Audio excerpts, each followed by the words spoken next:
খ অংশে বলা হয়েছে লাভ লোকসান আবন্টন হিসাব প্রস্তুত করে মুনাফা বন্টন দেখাও। অর্থাৎ লাভ লোকসান আবন্টন হিসাব প্রস্তুত করার মূল উদ্দেশ্যই হচ্ছে মুনাফার বন্টন দেখানো। এটি বলা না থাকলেও আমাদের এটি করতেই হয়। এখন এই লাভ লোকসান আবন্টন হিসাব প্রস্তুত করার জন্য আমরা এখানে নির্ধারিত ছকটি অঙ্কন করেছি এবং অংশীদার তিনজনের নাম অবশ্যই কিন্তু অঙ্কে উল্লেখ করতে হবে। এখানে দেখো রাম, শ্যাম ও যদু লাভ লোকসান আবন্টন হিসাব যেটা আমরা প্রস্তুত করব এবং এই তারিখটি সবসময় লক্ষ্য রাখতে হবে। এই তারিখটি সবসময় অঙ্কের যে তারিখটি দেয়া থাকবে এখানে বলা আছে অঙ্কে 2024 সালের 31 ডিসেম্বর তারিখে সমাপ্ত বছরের জন্য ব্যবসায় লাভ। এখানে দেখো তারিখটি এভাবে এ ভাষা প্রয়োগ করেই লিখতে হবে যে 2024 সালের 31 ডিসেম্বর তারিখে সমাপ্ত বছরের জন্য। এই কথাটি আমরা এখানে লিখে দিয়েছি, এটি লেখার নিয়ম। এই লাভ লোকসান আবন্টন হিসাব প্রস্তুত করার জন্য সবসময় মনে রাখবে আমরা ক্রেডিট পার্শ্ব দ্বারা যদি অঙ্কটা শুরু করি, এই ক্রেডিট পার্শ্ব দ্বারা শুরু করলে একটু সুবিধা হয়। এখানে আমি ক্রেডিট পার্শ্ব দ্বারা শুরু করেছি। এই ক্রেডিট পার্শ্বে প্রথম যে বিষয়টি নিয়ে আসব, প্রথম হচ্ছে এই অঙ্কে অবশ্যই একটা লাভের পরিমাণ এবং এই লাভটি অবশ্যই অঙ্কের শেষ অংশে অর্থাৎ শেষের লাইনেই বলা থাকে। অঙ্কে যে লাভটি দেয়া থাকবে এই লাভটি আমরা বিশদ আয় বিবরণী লিখে লিট লাভ। বিশদ আয় বিবরণী কথাটা কেন লেখা হলো, কারণ এই লাভের পরিমাণ আমরা সবসময় বিশদ আয় বিবরণী হিসাব প্রস্তুত করেই পাই। সেই জন্য এই লাভটা আমরা এখানে দেখাবো। আমাদের লাভের পরিমাণ আছে 44,500 টাকা। ক্রেডিট পাশে প্রথম শুরু করব এবং ক্রেডিট পাশে এটাই দেখাতে হবে। এরপর ক্রেডিট পাশে শুধুমাত্র দুটো বিষয় নিয়ে আসবো। প্রথমটি নিয়ে আসবো সেটি হচ্ছে উত্তোলনের সুদের পরিমাণ। এবং এই উত্তোলনের সুদের পরিমাণ নিয়ে আসার জন্য যেহেতু আমরা এটিকে কি করতেছি, এটি হচ্ছে আমরা করতেছি খতিয়ান এবং এটি কিসের খতিয়ান, এটি লাভ লোকসান আবন্টনের খতিয়ান করতেছি। এজন্য আমরা লিখে দেব অংশীদারদের মূলধন হিসাব, কারণ অংশীদারদের মূলধন হিসাব থেকেই লাভ লোকসান আবন্টন হিসাব প্রস্তুত করা হয়। সুতরাং অংশীদারদের মূলধন হিসাব লেখার পর আমরা কি দেব, ক্রেডিট পাশে প্রথমে নিট লাভ দেব, এরপরে কি দেব, এরপরে দেব হচ্ছে উত্তোলনের সুদের পরিমাণ। উত্তোলনের সুদ লিখবো, উত্তোলনের সুদ এবং তিনজনের নাম লিখবো আমরা। যে কয়জন অংশীদার থাকবে সেই তিনজন অংশীদারের আমরা এখানে নাম লিখে দিছি। দেখো প্রথমে লিখছি অংশীদারদের মূলধন হিসাব, উত্তোলনের সুদ, এরপর হচ্ছে কার কত টাকা উত্তোলনের সুদ। আমরা কিন্তু উত্তোলনের সুদ ক অংশে বের করেছি। রামের হচ্ছে 275 টাকা, যেহেতু প্রত্যেকেরই সমান ছিল সুতরাং এরও শ্যামেরও 275 টাকা এবং যদুরও হচ্ছে 275 টাকা। এই 275 টাকা এটি কি করব, এটিকে আমরা এখন এটি অবশ্যই আমরা এখানে যোগ করে দিয়ে এখানে আমরা মোট টাকার কলামে নিয়ে আসবো যে তিনজনের উত্তোলনের সুদের পরিমাণ ছিল আমাদের অঙ্কে 825 টাকা। তাহলে ক্রেডিট পাশে প্রথমে নিট লাভ দেখাইলাম, এরপরে দেখিয়েছি আমরা অংশীদারদের মূল উত্তোলনের সুদ, এরপরে দেখাতে হবে আর একটা কথা, যদি অঙ্কের মধ্যে পণ্য উত্তোলন থাকে তাহলে সেটি এখানে দেখাতে হবে। দেখো এখানে পণ্য উত্তোলন বলে একটি কথা আছে, যেমন এছাড়া যদু ব্যবসা হতে 1500 টাকা মূল্যের পণ্য উত্তোলন করে যা হিসাবভুক্ত হয়নি। তাহলে উত্তোলনের সুদ এবং পণ্য উত্তোলন শুধুমাত্র ক্রেডিট পাশে আসবে। এখানে যেহেতু একজন উত্তোলন করেছে সুতরাং অংশীদারদের মূলধন হিসাব না লিখে আমাদের লিখতে হবে কি, যদুর মূলধন হিসাব। যদুর মূলধন হিসাব লিখবো আমরা। যদুর মূলধন হিসাব লিখে কি লিখবো, পণ্য উত্তোলন। আমরা লিখবো পণ্য উত্তোলন। তাহলে পণ্য উত্তোলন লিখে দিলাম। পণ্য উত্তোলন কত টাকা করছে যদু, দেখো এখানে পণ্য উত্তোলন করছে 1500 টাকা। এই পণ্য উত্তোলন, এখন এটি ছিল আমাদের ক্রেডিট পাশের কাজ। এই তিনটি মূলত হয় প্রায় সব অঙ্কে, যদি বলা থাকে তাহলে সচরাচর এই তিনটি কাজই সবসময় হয়ে থাকে। এরপরে আসবো আমরা ডেবিট পাশে। ডেবিট পাশে কি করব, প্রথমেই আমরা এইখানে দেখো প্রথমে আমরা নিট লাভ তো স্থানান্তর করেছি এবং নিট লাভ সবসময় এক পাশে একটাই থাকে সুতরাং এটি দেখিয়েছি। তাহলে ক্রেডিট পাশে আরেকটা দেখিয়েছি কি, উত্তোলনের সুদ। উত্তোলনের সুদ ক্রেডিট পাশে হলে ডেবিট পাশে ব্যয়গুলো আসতে হবে। ডেবিট পাশে ব্যয়গুলোর মধ্যে দেখো প্রথম আছে হচ্ছে মূলধনের সুদ।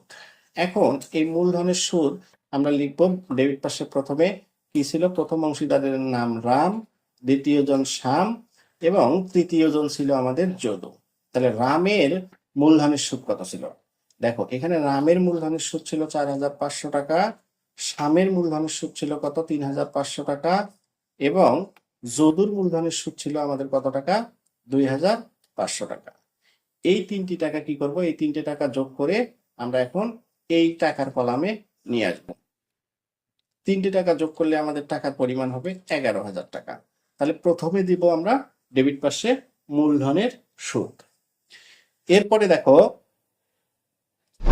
এরপরে বলছে আরো কোনো ব্যয় আছে কিনা। এখানে আরো কোনো ব্যয় আছে কিনা সেটা দেখার জন্য আমরা আরেকবার অঙ্কটি দেখি। দেখি রাম বছরের মাঝামাঝি সময়ে 10,000 টাকা অতিরিক্ত মূলধন প্রদান করে, অতিরিক্ত মূলধন প্রদান করে, এবং কি বলছে? একই তারিখে শ্যাম 10,000 টাকা ঋণ স্বরূপ প্রদান করে। এখানে দেখো এই যে ঋণ নিয়ে আসছে, এই ঋণটার কিন্তু একটা সুদ দিতে হবে, বাৎসরিক একটা সুদ দিতে হবে। এবং এই ঋণটি কে নিয়ে আসছে? এই ঋণটি নিয়ে আসছে শ্যাম। সুতরাং শ্যামের ঋণ হিসাব এখানে লিখবো আমরা, শ্যামের ঋণ হিসাব। ঋণ হিসাব লিখে কি করব? এখানে কোনো আন্ডারলাইন দেওয়া যাবে না। শ্যামের ঋণ হিসাব লিখে কি লিখবো? ঋণের সুদটা কিন্তু এখানে আসবে, ব্যয়টা, ঋণটা কিন্তু আসবে না, ঋণের সুদ। এখানে শুধুমাত্র সুদগুলো আসবে। ঋণের সুদ, এখানে সে কত টাকা ঋণ নিয়ে আসছে? দেখো 10,000 টাকা। তাহলে 10,000 টাকা গুণন, এখন এই ঋণের উপর কয় পার্সেন্ট সুদ ধার্য করতে হবে অঙ্কে সেটা স্পষ্ট করে বলা নাই। যদি অংশীদারি কারবারে অংশীদারদের আনিত ঋণের উপর সুদের হার উল্লেখ না থাকে, তাহলে 1932 সালের অংশীদারি আইন অনুযায়ী 6% হারে সুদ ধার্য করতে হয়। তাহলে 6% আমরা সুদ ধার্য করব। এবং এটি দেখো কত তারিখে নিয়ে আসছে? বছরের মাঝামাঝি সময়ে। বছরের মাঝামাঝি সময়ে নিয়ে আসার কারণে অবশ্যই আমরা 6 মাসের সুদ দেখাবো। তাহলে 6 মাসের সুদ দেখানোর নিয়ম হচ্ছে গুণন 6 ভাগ হচ্ছে, অর্থাৎ 12 মাসের মধ্যে 6 মাস দেখাবো। তাহলে 12 দিয়ে ভাগ দেবো এবং ওই টাকাটাকে আমরা 6 দিয়ে গুণ দেব। তাহলে এর ঋণের সুদের পরিমাণ হবে আমাদের 300 টাকা। তো এটি ছিল আমাদের ঋণের সুদের পরিমাণ। এরপরে দেখো আর কোনো ব্যয় কিন্তু আমাদের অঙ্কে নাই।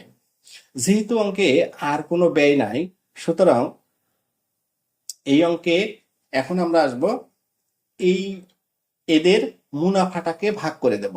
এই মুনাফা ভাগ করে দেওয়ার জন্য আমরা অংশীদারদের মূলধন হিসাব লিখব এবং মুনাফার অংশ লিখব। যে মুনাফার অংশ, মুনাফার অংশটা কি হবে? মুনাফার অংশ হবে, মুনাফার অংশ লেখার পরে এখানে লিখবো রাম, রাম, শ্যাম, যদু। এই রাম, শ্যাম, যদু লেখার পরে কি করতে হবে? এখন আমরা আমাদের কাজ করতে হবে, এই মুনাফাটা আগে বের করব, কত টাকা আসলে এই প্রতিষ্ঠানের লাভ হয়েছে। এটি বের করার জন্য আমরা কি করব? তারপরে আমরা ওই মুনাফাটাকে ভাগ করে দেবো। এটি বের করার জন্য আমরা এখানে কি করব? ক্রেডিট পাশে আগে যোগ করে নেব এবং এই টাকাটাই আমরা এখানে ডেবিট পাশে বসিয়ে দেব।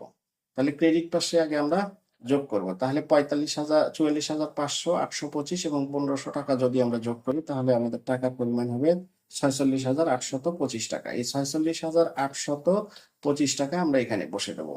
এখন এই 46,825 টাকাকে 25 টাকা থেকে 46,825 টাকা থেকে এইটা টাকা থেকে আমাদের কি করতে হবে? এই টাকা থেকে আমাদের এই ডেবিট ঘরের টাকাগুলো, এই টাকাগুলো আমাদের বিয়োগ করতে হবে।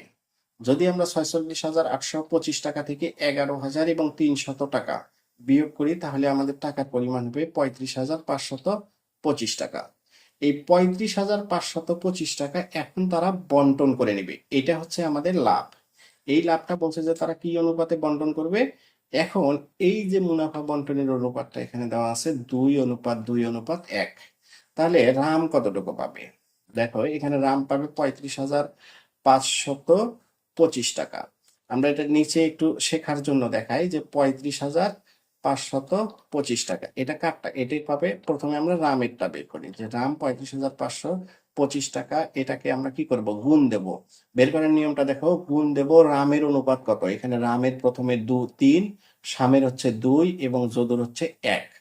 তাহলে রামের অনুপাত হচ্ছে 3, তাহলে 3 দিয়ে গুণ দেব। এরপর ভাগ, ভাগ করব কি দিয়ে? ভাগ করব এই 3 জনের অনুপাতের যোগফল দ্বারা। 3 জনের অনুপাত যোগ করলে হবে 3 আর 2 5 আর 1 6, তাহলে ভাগ হবে 6। তাহলে রামের টাকার পরিমাণ হবে কত টাকা? 17,763 টাকা। অনুরূপভাবে আমরা এখন শ্যামের টাকা বের করব। শ্যামের অনুরূপভাবে 35,525 টাকা গুণ শ্যামের অনুপাত কত? শ্যামের অনুপাত হচ্ছে আমাদের অঙ্কে 2, তাহলে গুণন 2 ভাগ দেব কত দ্বারা? অনুপাতের যোগফল। অনুপাতের যোগফল তো 6, তাহলে এর টাকার পরিমাণ হবে 11,842 টাকা। এরপরে যদু, তাহলে যদু আমরা কত? 35,525 টাকা। 35,525 টাকা, এটাকে গুণ দেব। যদুর অনুপাত কত? যদুর অনুপাত হচ্ছে 1, অনুপাত 1 ভাগ দেব কত দ্বারা? অনুপাতের যোগফল 6 দ্বারা। সমান হবে কত টাকা? সমান হবে 5,920 টাকা।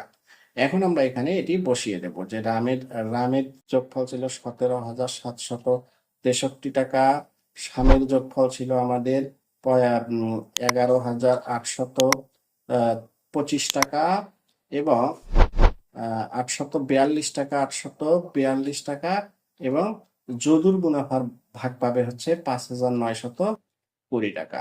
তাহলে এই টাকাটা আমরা কি করব? এই টাকাটা এখন আমরা এখানে ক্লোজ করে দিলাম যে এই টাকাটা কি আমরা এই অনুপাত অনুসারে ভাগ করে দিয়েছি। এর পরের অংশে আমার এই অঙ্কের গ অংশের সমাধান করা হয়েছে। এভাবে প্রত্যেকটি অঙ্কের সমাধান নিত্য নতুন ভিডিও আকারে আমি উপস্থাপন করেছি। আমি তোমাদের অনুরোধ করব অবশ্যই তোমরা আমার চ্যানেলটি সাবস্ক্রাইব করে আমাকে একটু উৎসাহ দিবেন। ধন্যবাদ।